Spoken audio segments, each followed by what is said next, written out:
안녕하십니까, 장 대표입니다. 자, 소개될 코인은 리플 코인입니다. 자, 리플 코인 오늘 날짜 뉴스 보시면 주요 지지선에서 반등에 성공했다. 리플은 다음 목표는 0.65달러다라고 이야기하는데 반등에 성공했다. 자, 새벽에 어떤 일이 있었습니까?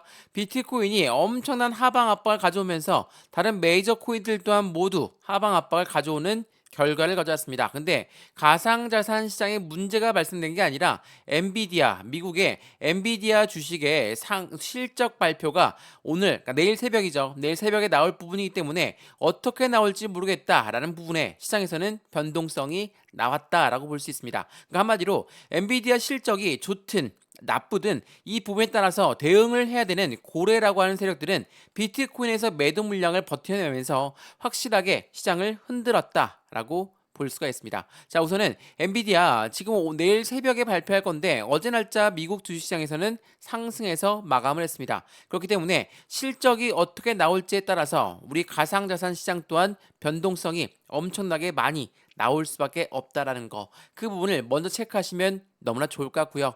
말 그대로 지금 리플 코인 또한 반등에 성공하고 있는 모습은 맞습니다. 자, 어제 날짜 어땠습니까?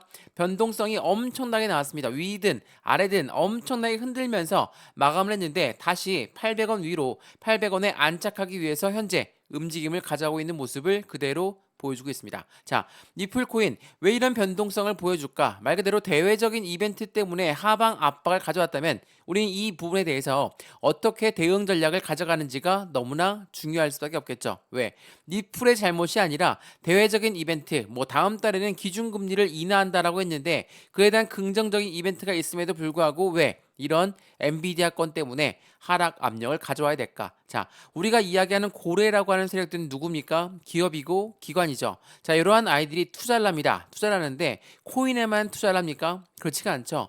주식 시장에도 같이 투자를 하거든요. 근데 엔비디아 같은 경우는 신성장 섹터입니다. 신성장 섹터이기 때문에 반도체에도 연결되고 있고 그래픽 카드에 연결되어 있고 엄청나게 많은 곳에 연결되어 있는 섹터입니다. 그렇다는 건 AI 관련해서 신성장 섹터 관련해서 코인 시장과 굉장히 밀접하게 연결되어 있는 게 엔비디아다. 라고 여러 번 말씀을 드렸죠. 그렇기 때문에 이 엔비디아의 실적이 어떻게 나올지 모르겠다. 그렇다면 여기에 투자했던 고래들은 투자 자금의 현금을 확보해놔야 되겠죠. 어떠한 변동성이 나올 수 있기 때문에 현금을 확인하고 그에 대한 대응 전략을 가져가기 위해서 어제 날짜에 변동성을 보였다. 그리고 내일 새벽에 실적 발표가 나오는 대로 변동성은 재차 나오면서 위든 아래든 움직일 것이다. 근데 어제 날짜의 하락 그리고 오늘 날짜의 반등, 어제 날짜 떨어졌던 부분을 그대로 다시 끌어올려주고 있는 리플의 모습을 볼 수가 있죠. 이건 무엇을 말합니까? 리플 대외적인 이벤트 때문에 흔들리긴 했지만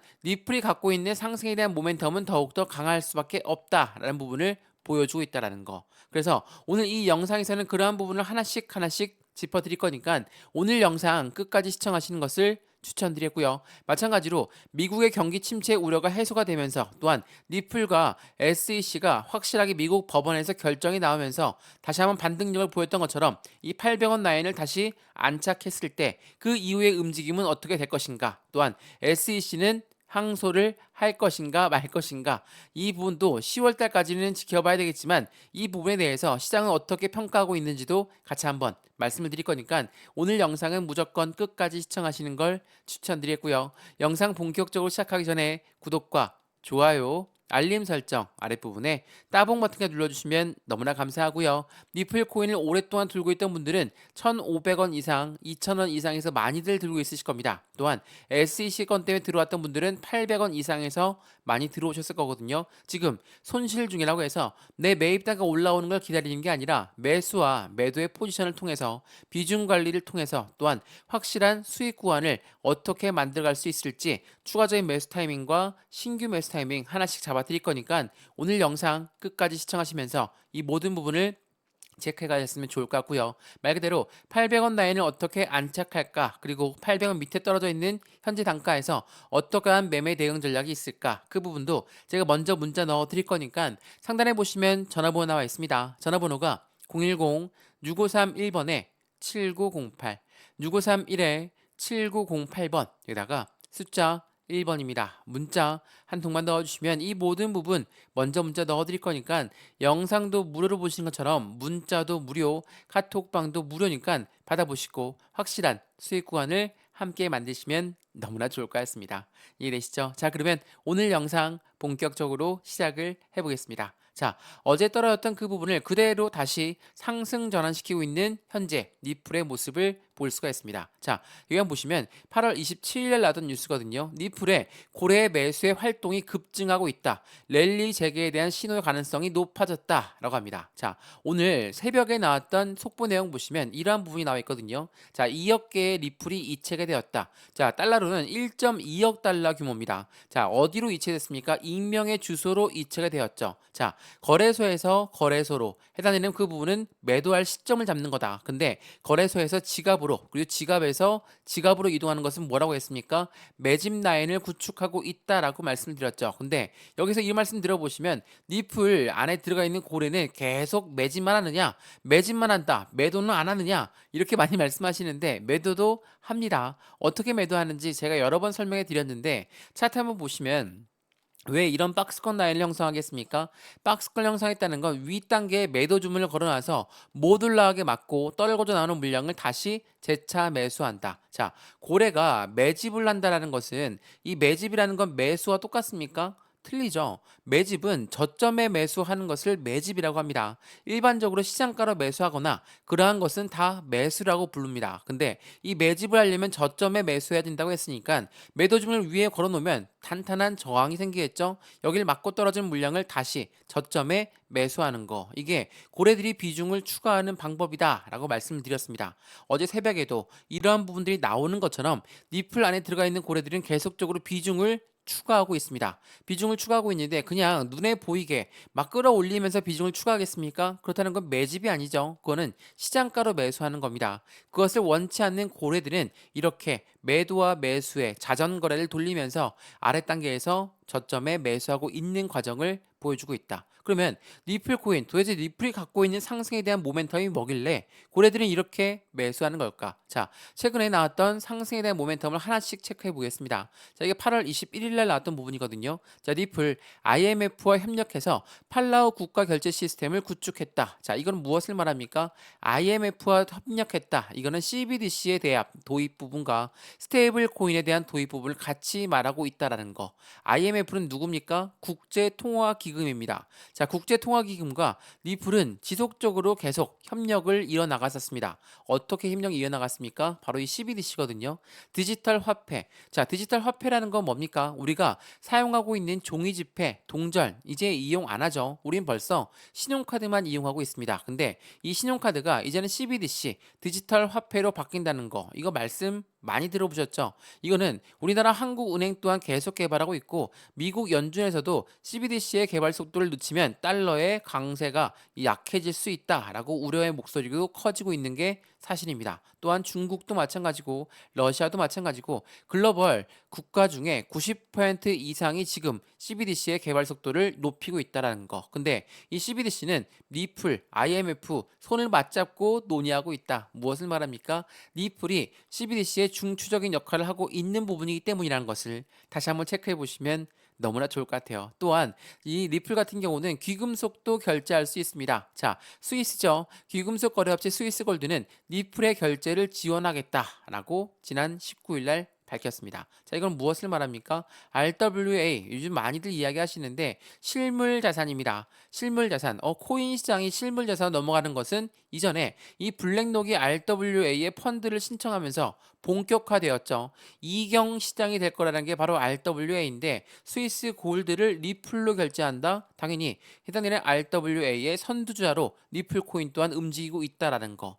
이러한 부분들이 시장에서는 당연히 긍정적인 이벤트로 작용할 수밖에 없겠죠. 또한 이후에 말씀을 드릴 거지만 이 스테이블 코인도 마찬가지고 IPO도 마찬가지고 ETF도 마찬가지입니다. 이 모든 부분이 다 리플 코인이 갖고 있는 상승에 대한 모멘텀인데 이거 바로바로 하나씩 체크를 해드릴 거니까 이것도 한번 들어보시면 리플이 왜 이렇게 상승에 대한 모멘텀이 많고 고래들은 저점에 매수하기 위해서 노력하고 있는지 그 부분이 이제 이해가 되실 거거든요. 자, 그러면 여기에서 이렇게 말씀하신 분이 있을 거예요. 자, 리플은 SEC랑 항소를 할까 안 할까 그러한 관점이 더욱더 큰 거 아니냐? 물론 클 수밖에 없습니다. 왜냐하면 이 차트를 보시면 이게 주봉이거든요. 2022년도부터 현재 시점까지 어때요? 여기 1000원 라인을 돌파했다가 떨어졌고 돌파했다가 떨어졌고 돌파했다가 떨어졌고 돌파했다가 떨어졌습니다. 왜 그렇습니까? 당연히 이때까지는 SEC랑 리플이랑 어떠한 결과치가 나오지 않았었기 때문에 미국 법원에서도 약식 재판 결과 이후에 이 부분이 언제 나왔습니까? 요 근래 나왔죠. 요 근래 해소가 되었기 때문에 뭐 리플은 자기네들이 승리했다. SEC는 자기네가 승리했다. 자축을 하고 있으니까 서로 항소할 리는 없겠다라고 했는데 SEC가 계속적으로 해당되는 10월까지 항소할 수도 있다라는 부분을 내비치고 있으니까 시장은 흔들릴 수 있습니다. 근데 이 코인 시장에서는 크게 의미를 부여하지 않고 있습니다. 왜? SEC 미국의 증권위원회는 이전처럼 힘이 강하지가 않거든요. 왜 이런 말씀을 드리는지 이제부터 SEC가 힘이 왜 약해졌는지를 확인해 보시면 좋을 것 같고요. 더군다나 이 1000원 라인을 돌파하지 못했다가 이제는 SEC랑 해소가 되었으니까 1000원을 돌파한다는 건 어떤 걸 말합니까? 확실한 추세가 다시 돌아오는 부분, 확실한 상승에 대한 시세가 나오면서 변곡점이 나오는 시점을 이야기한다라는 거. 이게 매우 중요할 수밖에 없겠죠. 자, 이러한 모든 부분도 문자를 먼저 넣어 드릴 거니까 다시 한번 전화번호 말씀을 드릴게요. 전화번호가 010-6531번에 7908, 6531에 7908번, 여기다가 숫자 1번입니다. 문자 한 통만 넣어주시면 된다는 거 다시 한번 체크해 보시면 좋을 것 같고요. 바로 SEC가 왜 힘이 약해졌을까? 자, 그 부분을 먼저 한번 보시죠. 자, SEC 말씀드렸던 것처럼 니플 판결에 대해서 항소를 할 것인가 말 것인가. 근데 암호화폐 업계는 미치는 영향력은 제한적일 것이다 라고 이야기합니다. 그 이유가 바로 여기에 나와 있습니다. 이거 한번 보시죠. 자, SEC 가상자산 10개의 증권성 입증을 포기했다. 그리고 해리스 민주당 대선 후보 또한 노선을 바꿨다라고 합니다. 자, 끊어서 보면 이 SEC는 미국의 증권위원회입니다. 그래서 가상자산 시장에 10개의 증권성 입증을 포기했다. 이건 무엇을 말합니까? 리플 이후에 이제는 증권성 입증을 할 만한 게 없다라고 말을 할 수 있죠. 왜? SEC는 니플만 증권이다 라고 이야기한 게 아니라 대부분의 코인들 모두를 다 증권이다. 그래서 증권법을 따라야 된다. 이렇게 이야기했던 아이들이었거든요. 근데 그 부분이 포기했다라는 겁니다. 그만큼 SEC의 힘이 많이 약해져 있는 상태다. 더군다나 지난번 정문회에서 이 CFTC 위원장은 뭐라고 합니까? SEC가 얘기하는 80%가 모두 증권이라고 하는데 우리가 판단하기론 코인 시장의 80%는 모두 증권이 아니다라고 이야기했어요. 자, 미국의 같은 기관들끼리도 이야기가 틀려지고 있는 현재 시점이라는 것을 다시 한번 체크해 보시면 좋을 것 같고요. 마찬가지로 해리스 부통령 또한 뭐라고 합니까? 민주당도 공화당도 이 둘 다 모두 대선 후보가 나오는 트럼프도 있고 해리스도 있는데 이러한 아이들이 가상자산 시장에서 기부금을 많이 받았고 가상자산 시장은 미래의 가치 척도가 높을 수밖에 없다는 것을 인지하고 이제는 노선을 바꿨다라는 거. 당연히 SEC의 힘은 약해질 수밖에 없습니다. 그래서 현재 시점은 이 리플 코인이 갖고 있는 상승에 대한 모멘텀이 무엇인지를 초점을 맞추는 게 중요할 수밖에 없어요. 자, 이거 한번 보시죠. 서두에 말씀드렸던 CBDC 이후, 스테이블 코인 이후에 어떠한 부분이 있습니까? 증권이 아니다. 리플은 법원 판결로 반전의 이미지를 갖고 가고 있고 스테이블 코인, IPO, ETF 계획에 껑충 뛰어올란다. 자, 스테이블 코인은 뭐 간단하게 설명해 드리면 달러와의 연결 관계가 높아서 달러가 올라가면 달러의 움직임에 따라서 같은 움직임을 보인다. 그만큼 이 코인 시장에서 가장 안정적인 코인으로 불리우는 게 바로 스테이블 코인이라는 거. 당연히 긍정적일 수밖에 없죠. 이거 언제 나온다고 했습니까? 연말까지 출시할 것이다. 그래서 리플은 미국의 국채를 엄청나게 사들이고 있었다는 거. 제가 지난 영상에서 말씀을 드렸죠. 또한 IPO 뭡니까? 이 IPO는 주식시장에 상장하는 것을 말하고 ETF는 뭡니까? 펀드 시장에 상장을 말합니다. 자, 이 두 가지 모두 뭡니까? SEC한테 힘이 필요할 수밖에 없죠. SEC가 이걸 승인해줘야지 나오는 모멘텀이다. 근데 SEC랑 리플은 이제 화해를 할까 말까 하고 있는데 얘네가 이걸 바로 승인해주겠냐? 승인 안 해주겠다. 이렇게 말씀할 수 있으신데 우리가 앞두고 있는 2024년 대통령 선거 어떻게 보고 있으십니까? 자, 우선은 누가 될지는 아무도 모릅니다. 다만 11월 미국 대통령 선거에서 어떤 후보가 당선되더라도 게리 겐슬러 미국의 SEC 위원장은 25년도 초에 사임할 가능성이 높다. 게리 겐슬러가 왜 25년도에 사임할 가능성이 높아졌을까? 당연하게도 민주당도 그렇고 공화당도 그렇고 이제는 SEC의 편을 들어줄 수가 없다. 가상자산 시장의 공약들이 내보낼 수밖에 없다라는 건 말 그대로 SEC는 당연히 사면 초과의 움직임을 보일 수밖에 없다라는 거. 그래서 25년도 초에 게리 겐슬러가 사임한다? 그럼 무엇을 말합니까? IPO도 ETF도 이 리플의 상승에 대한 모멘텀은 빠르게 움직일 가능성이 매우 높다라는 거. 어떻습니까? 이러한 부분들이 시장에서는 긍정적인 힘을 그대로 가져올 수밖에 없는 게 바로 리플이라는 걸 다시 한번 체크해 보시면 너무나 좋을 것 같고요. 현재 시장에 엄청난 변동성을 보여주고 있는 거, 미국의 기술주가 하락했기 때문에 주요 가상자산도 일제히 하락했다. 그만큼 현재 미국 주식시장의 가장 핵심 부분은 엔비디아입니다. 이 엔비디아가 어떠한 실적 발표를 할지, 실적이 시장에서 부합할지, 또한 3분기의 실적은 어떻게 될지, 어떻게 예측하고 있는지 이러한 부분들이 여러 가지가 나올 거기 때문에 성장 섹터의 대명사 엔비디아 그리고 코인 시장도 마찬가지로 이 부분에 맞춰서 움직일 가능성이 높습니다. 변동성이 나온다라는 이야기입니다. 어제 새벽에도 그랬고 오늘 새벽에도 마찬가지로 나올 가능성이 높으니까 우리 그 부분에 하나씩 하나씩 대응 전략을 가져가야 될 것이고 말 그대로 리플 코인은 비트코인이 1억을 넘었을 때 이더리움이 500만 원을 넘었을 때 리플은 다시 원점까지 떨어졌었다. 그렇다면 리플은 상승을 시작도 안 했다. 왜? SEC가 시장을 압박했기 때문에. 그렇다면 지금 이 시점의 매수와 매도의 관점은 어떻게 가져갈까?